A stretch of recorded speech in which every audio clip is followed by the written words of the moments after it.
of what I do today, which I'm going to give you guys a function. Max, where have you been? All right, so I'm going to give you a function, and you guys are going to find all of the things about it, and then you're also going to graph what it looks like as well, too. No, I forgot to put an X and Y axes on this slide and the rest of the slides, so apologies for that. But I will make sure I put them on your quiz for you guys, so you have nice, neat lines to graph everything on, okay? All right, now, it's all fun and games when it's a polynomial. It's nice and easy when it's a simple function. So let's start there just to get a baseline of what we need to do. So it says, given f, analyze and sketch the function. Okay, so for my original function, what I can garnish from that are domain and range, x-intercepts, and behavior, any asymptotes. Is this function going to have any asymptotes, though? That's just a polynomial, right? Okay, so let's talk about domain. What's my domain going to be? Yeah, so all real numbers. Push right with a pen that's going to do something, though. All right. Or if you want to write it in interval notation, I'm fine with that. Okay. Now about my range, that depends on my end behavior, right? So I should talk about end behavior. So I need to talk about what happens when I take my limit as x goes to negative infinity in my f of x, and then my limit as x goes to positive infinity. Do you guys remember how to determine end behavior?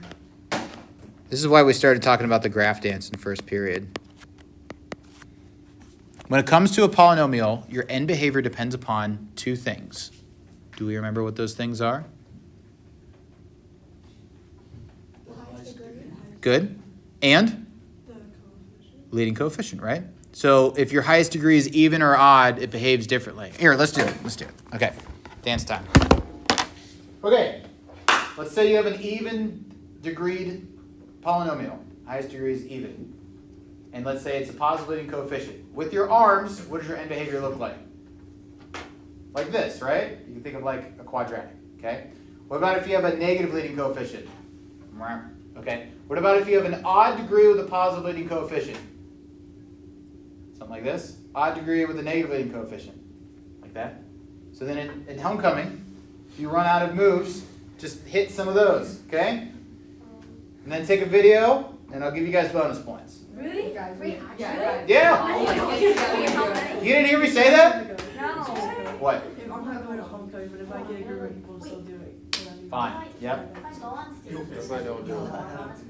Yeah. First period literally has the exact same thing. If Ananya leads us in the dance, will we all get bonus points? I don't know. Just do it and I'll give you bonus points. How many? I don't know. First period was doing it for one, so. Oh, wait. Well, it's fine. We're not as cheap as them. No.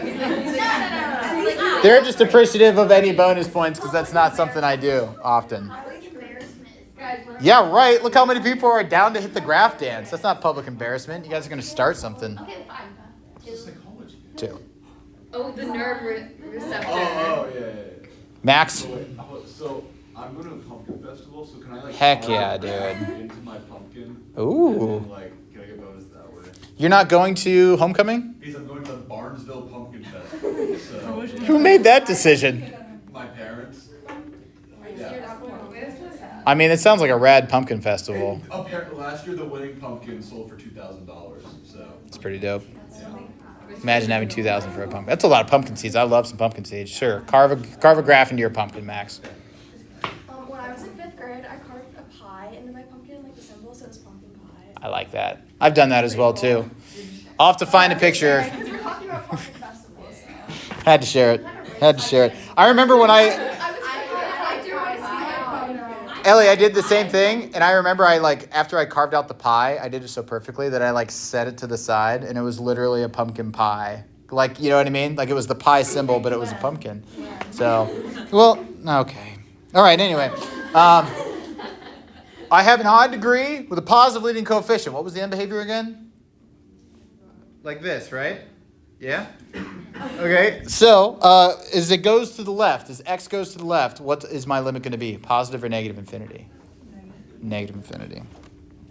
Okay, as my limit goes, or is positive, if I go to the right, as x goes to infinity, is it going to be positive or negative infinity? Positive, good. So it falls left, rises right. Okay, so because of that, what's my range going to be? You said what? Yep, negative, positive, infinity, good. So y is an element of the real numbers, or in interval notation, negative infinity to positive infinity. Okay, very good. I need to find my x-intercepts. How do I find my, well, I want to find actually both my x and my y-intercept. What's my y-intercept going to be? That's an easy one. 0, 2. How do I find my x-intercepts? Set it equal to 0. How do I solve that? It's not a quadratic. Uh-oh. Now what do I do? I can't factor it. It's not a quadratic. What should I do? Synthetic division. You remember how to do that? Not yet. That's with like the P's and Q's and stuff like I that. remember it, but I'm not refreshed. Yeah. Just the one with the. P's over Q's. Like this. Yeah. And you put the number out in front and then you check, right? Oh. So 1, 0, negative 3, and 2 are our coefficients that go across the top. And then the numbers that I test are my p's divided by my q's. And your p's are your factors of your constant divided by factors of your leading coefficient. Okay? The good news is we've got easy p's and q's, right? So I'm just checking factors of 2 divided by factors of 1. So your options are positive and negative 1 and positive and negative 2. Okay? So if I do, again, p's over q's. Plus or minus 1, plus or minus 2, over plus or minus 1. Okay? Where do you want to start? Probably just 1, right? Okay, so if I plug in 1, you guys remember how to do this algorithm? Yes. Yeah? Donut. It worked. You remember you add straight down, multiply diagonally, right? Add straight down, multiply diagonally. Cool. So then we can do synthetic division again, or we can factor it. I think factor is the way to go because we have x squared plus x minus 2. So that factors into x plus 2, x minus 1. So to find the rest of my zeros would give me negative 2, and then x equals positive 1. All right. So how many x-intercepts do I have? 2 unique ones, but altogether I have 3, right? However, so I have an x-intercept at 1, 0, 1, 0, and at negative 2, 0. The multiplicity of the x-intercept of 1 is 2. The multiplicity is 2. Do you remember learning about that? Or you guys may have referred, your teacher may have referred to it as a repeated root? No? Well, what happens when you have an x-intercept that it's a repeated root? Does anybody remember? Max, what do you got? Is it negative 1? Like, isn't that you like flip the signs for the synthetic division? This value outside is your k value. In a factor, you would flip the sign if you wrote it in a set of parentheses. It's a great question. I'm glad you asked it. But if you wrote it as a factor, you flip it. But the k value represents like k equals that number. Okay, so 1 is a repeated root. Does anybody It remember? goes horizontal through it or something like that, or goes through it twice. You can think about it like a tangent. First period said it kind of forms like a parabola at that root. I always told my kids it bounces off that x-intercept and then goes the opposite direction. So if it comes from above, it bounces off and goes below. Like you guys would say it's tangent because you guys actually understand what tangent means. So, all right, cool. So we have those. And then end behavior, we kind of did down below there. So we would say it falls left, rises right. Okay, that is a lot of information that we can use to at least get an idea of like a general graph. Okay, now let's use our calculus brains and find more things. All right, so first derivative. Get our graph in frame there. All right, so f prime of x equals 3x squared minus 3. Like yesterday, you guys would set that equal to 0. Let's find our increase, decrease, and our critical numbers, relative extrema, all that fun stuff. Okay, so if I set that equal to 0, I would factor 3 out, make it x squared minus 1 equals 0. So then I would get my critical numbers of being positive 1 and negative 1, which those also end up being stationary numbers as well too, right? Because it makes my derivative equal 0. All right, so I'll draw the number line like you guys like to draw, positive 1, negative 1. And then let's test our values.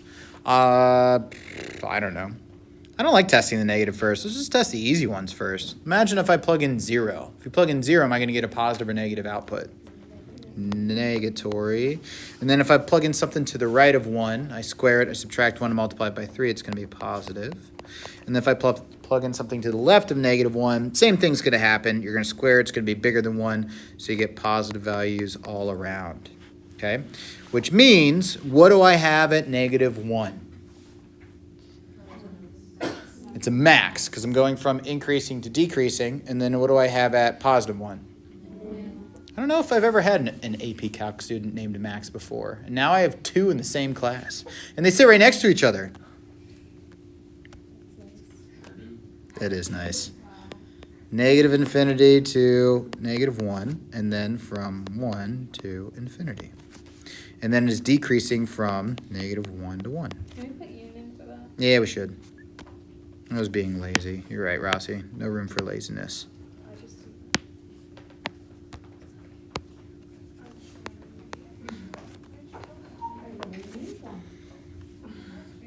All right, we said we had a relative max at -1 something, and then we have a relative min at 1 something. Those I am going to make you plug into your original function and figure out what the value is. So if I plug in -1, -1 cubed is -1, -1 minus 3 times -1 is going to be a +3, so it gives you a 2.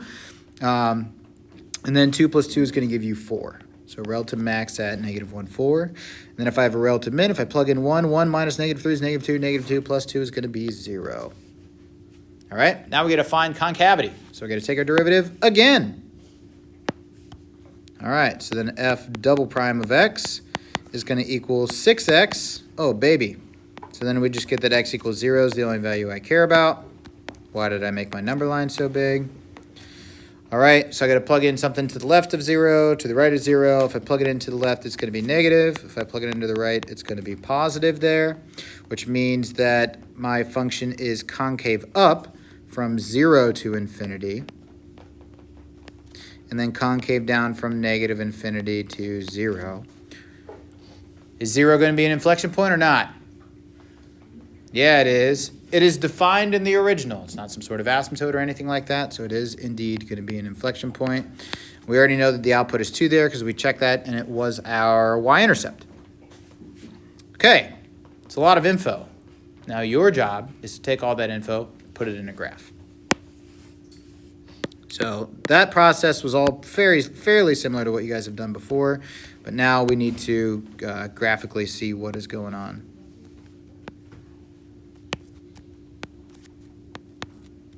I'll have an axes on your quiz for you guys. You're welcome. It's the least I could do.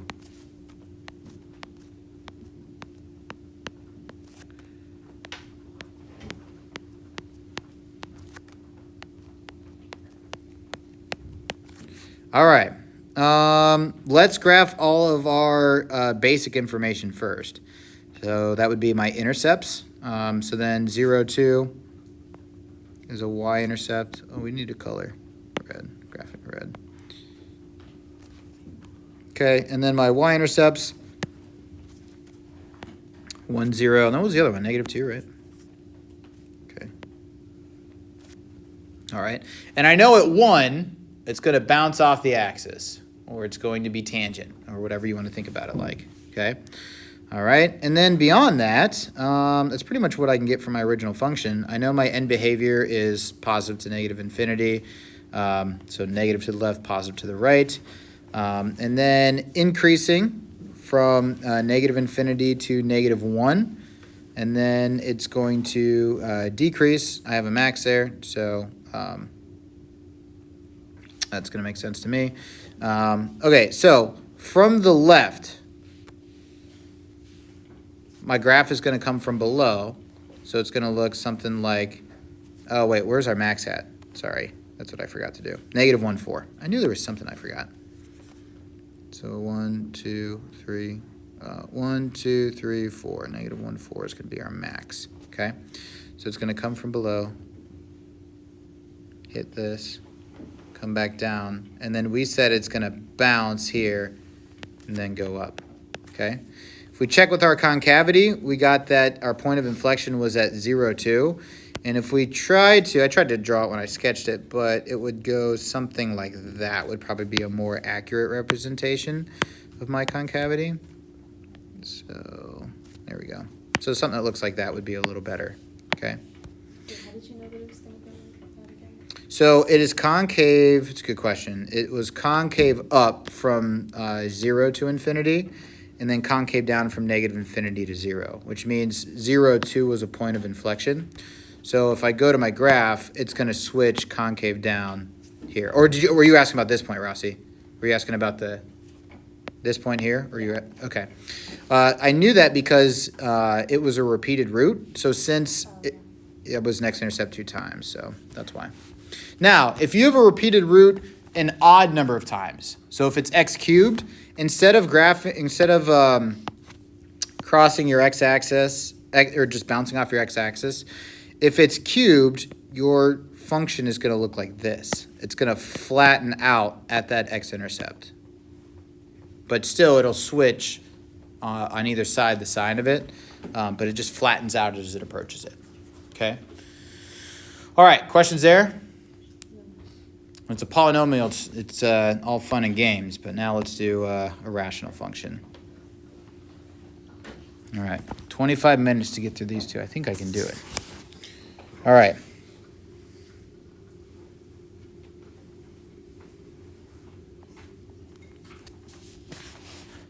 Okay, so given f, analyze and sketch the function.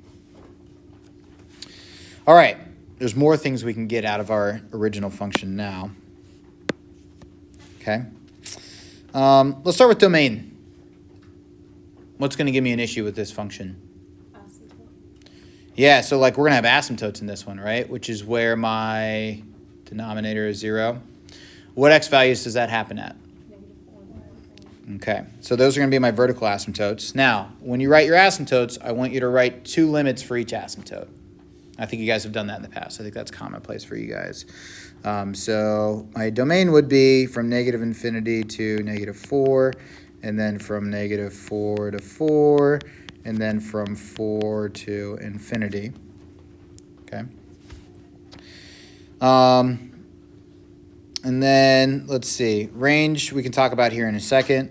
But if I take, x squared minus 16 set it equal to 0, that's where we get x plus 4, x minus 4 equals 0. So x equals positive or negative 4. Okay. All right. So then in that case, if I talk about my limits, if I take the limit as x goes to negative 4 from the left and limit as x goes to negative 4 from the right. I mean, we obviously know that negative 4 and 4 are going to be my asymptotes. But I do need to know what those limits equal because that'll help me when I come to actually graphing that. Okay?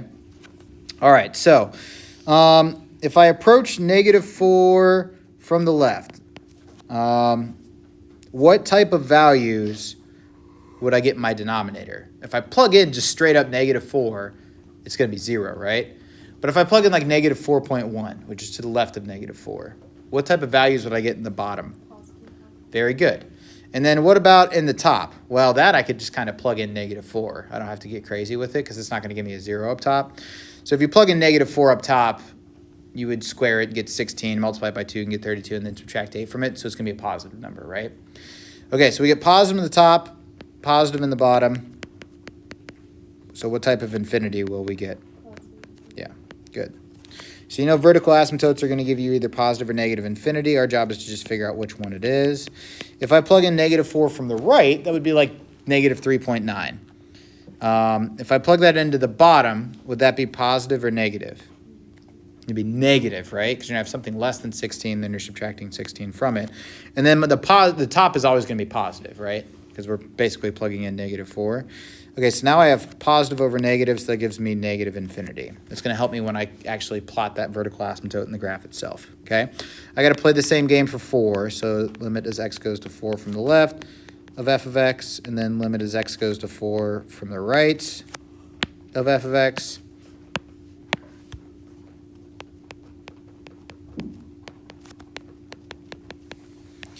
Okay, so then 4 from the left, so it'd be like 3.9. The bottom's going to be negative again, right? Top is going to be positive, so positive over negative gives me negative infinity. And then for 4 from the right, I would get positive over positive, which gives me positive infinity. Okay. All right. And then what about horizontal asymptotes? So we should say vertical asymptote at x equals plus or minus 4. What about horizontal asymptotes? How does that work with rational functions? Do you guys remember what that depends upon? The big thing is degree, right? Degree of the top, degree of the bottom. So let's just recap this. If the degree of the top is bigger, do you have a vertical asymptote or a horizontal asymptote? If the degree of the top is bigger, the top is growing faster. It's possible that you can have an asymptote, but it's not going to be horizontal. It would be oblique or slant asymptote. You guys remember learning that in the past? For real life, you guys never learned. You never learned slant or oblique asymptotes?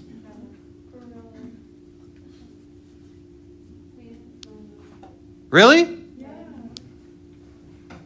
I believe you. That's just surprising. I think she mentioned it once, but she never like. I know she mentioned it. I'm confident of that. I could see her mentioning that for sure. Don't be? Okay. She is not mentioned it. Okay. I'll act like you guys have never heard of it before, and I'll teach it to you guys next week. And then in that case, horizontal asymptotes depend upon, right, degree of the top, degree of the bottom. If the degrees are the same at the top and the bottom, then you have a horizontal asymptote where? Ratio of your leading coefficients, right? And that's what situation we have here. So x squared in the top, x squared in the bottom. So the ratio of my leading coefficients are going to be 2 over 1. So I have a horizontal asymptote at y equals 2 over 1, which is 2. So we got to write a limit, 2 limits for that, okay? And then if the degree of the bottom is bigger than the top, you have a horizontal asymptote at or y equals 0, okay? Okay, so if I write my limits for my asymptotes, limit as x goes to positive infinity of f of x, and limit as x goes to negative infinity of f of x. I just want you to write a limit for each one like you guys did in unit 1. So it's just going to be 2 in each case, okay? Now, hopefully those are easy points that you can get, but I want you to write a limit for each one of your asymptotes, okay? All right, so then in that case, I've got my asymptotes, cool. I never found my x-intercepts though. So if I find my intercepts, both x and y rather, how do I find my x-intercepts?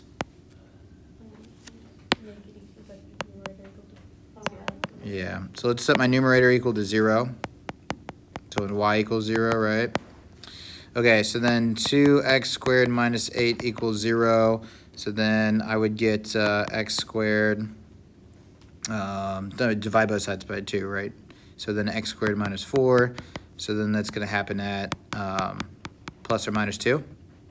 They're my x-intercepts, so I have 2 of them. So negative 2, 0, and then positive 2, 0. And then my y-intercept, I would just plug in 0, right? So it looks so bad.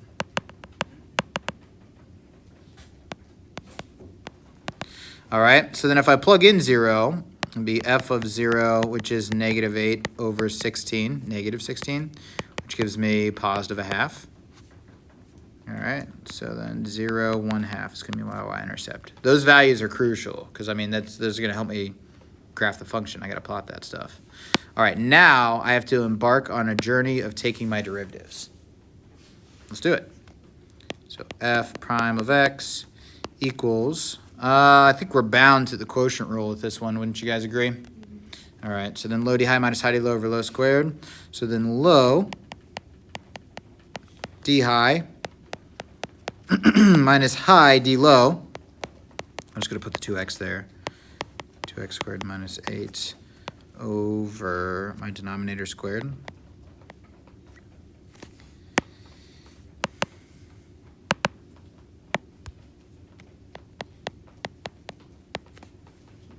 All right. I got to spend some time cleaning that up. So then 4x to the third power minus 16 times 4 is 64. Yeah, thank you. 64x. And then minus 4x cubed again. Oh, that's nice. And then 2x times negative 8, so it'd be plus 16x. over x squared minus 16 squared.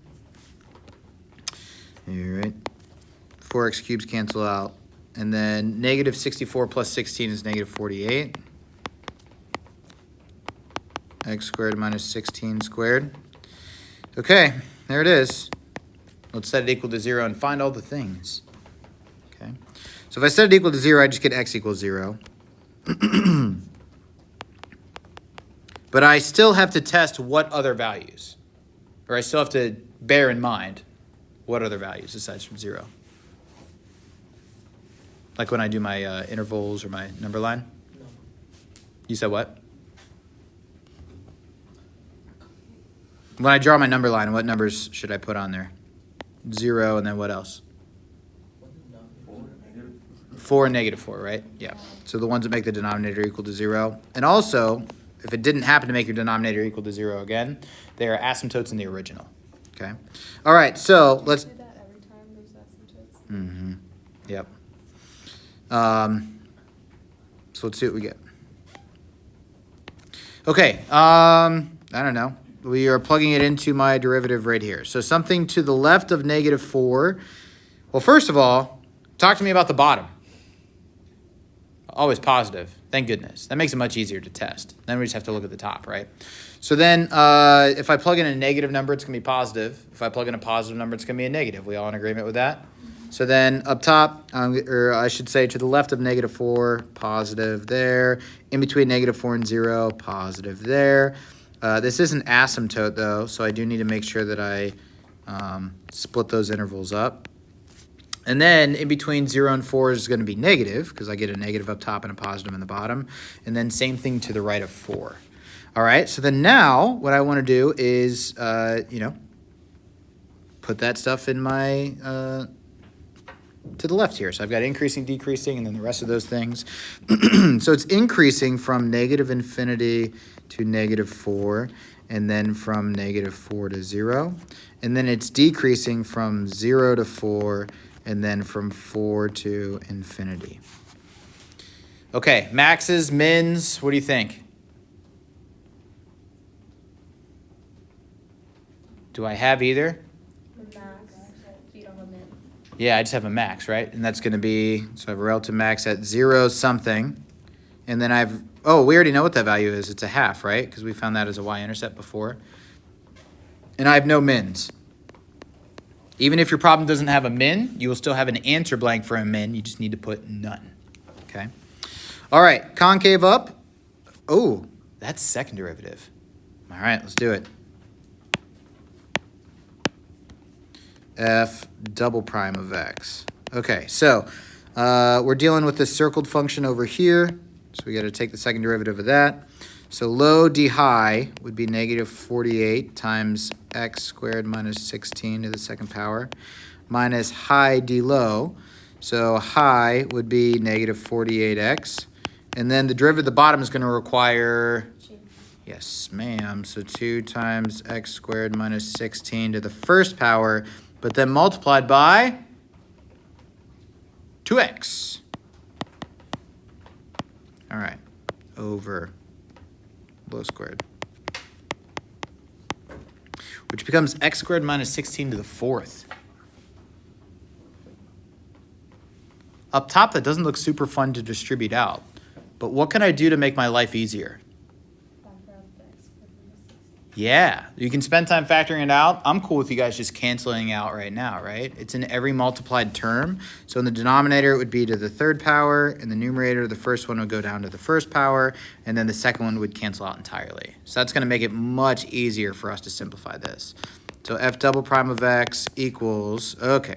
So distribute negative 48 to both of those pieces. I would get negative 48x squared plus, oh, woof. All right, 48 times 16. Oh, wait, I remember from first period, 768, I think. 48, yeah, 768. Is it? I think it is. Okay, and then minus a negative is going to turn into a plus.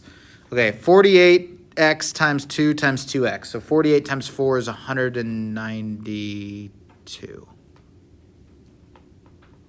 I think so, 192, x squared. 48 times 4? Yeah, 192. Okay, and then divided by x squared minus 16 cubed. I will fully admit that you guys are better at mental math than I am. You just are. All right, the difference between 192 and 48 is 144. And then plus 768 divided by x squared minus 16 cubed. Okay, and then now I'm going to set that equal to 0 because I think that is a sufficient second derivative, okay? Okay, so if I set the top equal to 0,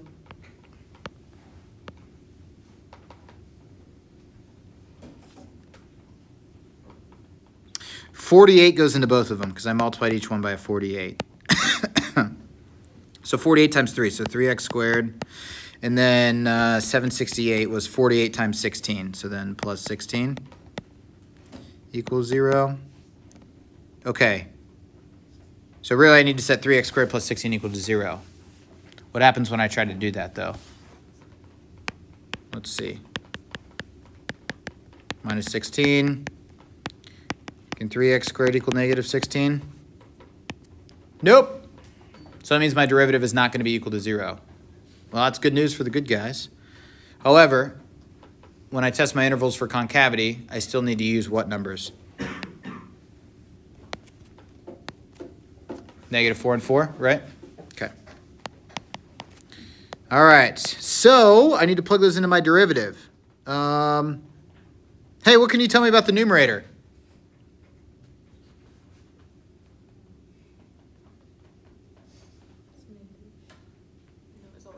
Always positive. Sorry, numerator. Always going to be positive, right? My denominator could change, though. So if I plug in something to the left of negative 4, I would get, I don't know, like 25 minus 16, which is going to be positive. So positive here. So concave up there. All right, in between negative 4 and 4, if I plug in 0, that would be negative in the denominator, right? And then if I plug in something bigger than 4, that is going to be positive again. So there's my concavity. Let's write that over to the left up above here. So then concave up from negative infinity to negative 4. And then from 4, I should write a union to infinity. I got lazy again. Wait, so for the number line that you just I did did. you plug it back into the original function, or did you just plug it back into the term? For the concavity. Yeah. These are just intervals. Oh, are you saying like when you tested it for like positive or negative though? Second derivative. So sine of second derivative will tell you concavity. And then sine of first derivative, increase, decrease. So it's concave down from negative 4 to 4. Union. Union. Union. Do I have any inflection points? Cody says no. Why not? They're asymptotes, right? So none. Now I have to graph all of this. And I save this real estate to the right for us to graph it. Yeah.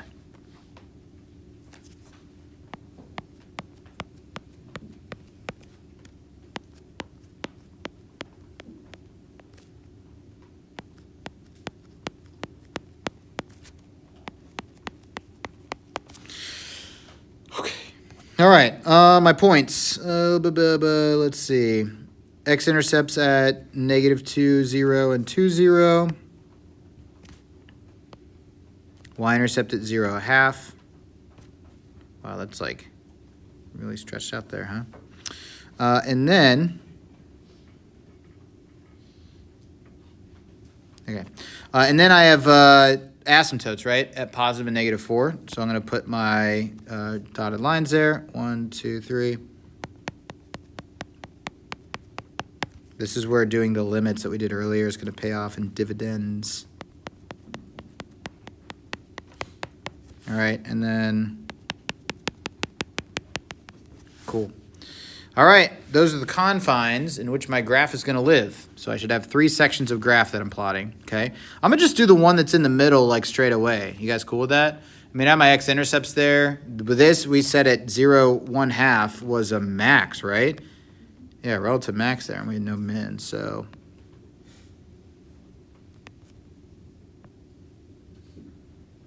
Not the best graph I've ever done, but... All right. Now I need to figure out what it looks like to the left of -4 and to the right of +4.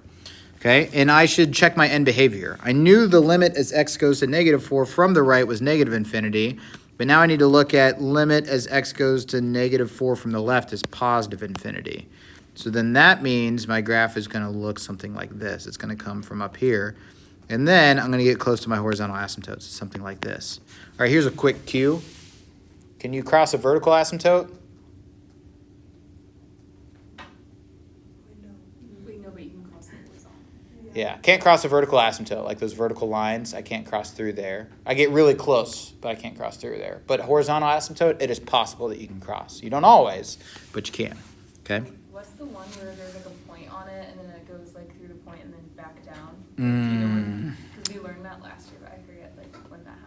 Yeah, honestly, I can't articulate when that happens exactly. I can't remember off the top of my head. All right, and then to the right, we did the limit as x approaches +4 from the right was +infinity, so it's going to look something like this. So there's my graph. Okay. Now, I didn't even check concavity. We said concavity from, it's concave down from -4 to 4, so between those asymptotes. That makes sense to me, because if Stella spills water in the middle, it's just going to spill water all over it, okay? But then to the right, it's going to lie above the horizontal tangent, or the tangent lines are going to lie below, so my graph lies above, so it's concave up for those values. That makes sense to me, okay? All right, now, I have 4 minutes to try to attempt this last one. I will not get very far at all. So let's just talk about it conceptually, I think. You do the same thing where you'd find your domain and your range. The issues for my domain is going to be 0, right? Obviously 0 is going to make my denominator equal to 0. And then I would work towards finding my asymptotes. So x equals 0 is going to give me my vertical asymptote. What about horizontal asymptote in this one? Will I have a horizontal asymptote? Depends upon degree of the top and degree of the bottom. Since the bottom is bigger, I have a horizontal asymptote where? 0. Good. And then I would find my intercepts. So set the top equal to 0. You get x-intercepts of +1 and -1. And then after that, so my domain would be everything but 0. And then I just talked about my asymptotes. So then I would go and I'd take my derivative. And that would allow you to find mins and maxes if you have any. And then second derivative for concavity. Okay. I think what I will do, instead of just starting this and barely getting through the first derivative, I'm going to post my video from first period today. Okay. First period, I got through much more of this example. I didn't get to graph it, but I found, I think, the first and the second derivative, and I filled out all the things. I just didn't get a chance to graph it. Good one for you to finish, though, because this is a good example, okay? So your quiz on Monday will have this. You'll get some sort of rational function. You'll have to find all the things and graph it, okay, based on all the things that you find. And then there'll also be one that's a polynomial as well, too, okay? And then I haven't decided if I'll put anything else on there, but if I do, it would be like things related to first derivative tests. Like maybe I give you one, like, this or something, and you have to find, what your critical points are or something like that. Okay? All right. Tomorrow, please come in and work on your homework together. How long do you guys want to do that for? 20, 25? Let's say 25. 25. And then, hey-o. And then after that, you guys will work through some chain rule stuff, ideally together. Yeah. I'm going to arrange the class into groups. Did I tell you that? Groups of 3. Like permanent? Please don't do it. I'll put Cody in the corner so he doesn't have to sit next to anybody. Is it like back row? What'd you say? Are you gonna? I'm not going to do that. I think I can let you guys pick your own groups. I think I can do that. Anytime I do that, anytime I say, it doesn't matter how old like students are, anytime I say, you guys can pick your own groups, someone always like shoots a look across somebody, like across the room or something like that. Anyway, I think I can let you guys pick your own groups. I'm just going to mandate that you guys are like as forward as possible. I will do that sometime next week. My dividers haven't come in yet for tests, so. Oh, you're gonna have us Use do dividers? from like Are you second serious? grade. Oh my gosh. Can we write our names on We them? can't just separate our desks. Wait, what? Honestly, what'll probably happen is I have enough desks and as few students that I can probably just put you guys in like separate areas anyway, so we might not have to do the dividers, Do you but think people are cheating? yeah, dude, what? Come on. Really? Not in this class. Not in this class. No, I don't think now, but if I like sat you two next to each other and you had the same test, the temptation to peek is very high. How many did like it was like an R and Huh? would have been like drink. No, you do. You do. Yeah. No. I'm not calling you guys cheaters. I just want to reduce like that temptation. Like I wouldn't put you guys like next to each other with that, but You're putting Yeah. dividers like now already? Ben just admitted. they wouldn't stay up all day. They would just be like when you have a test, you would just put it right there. I think it all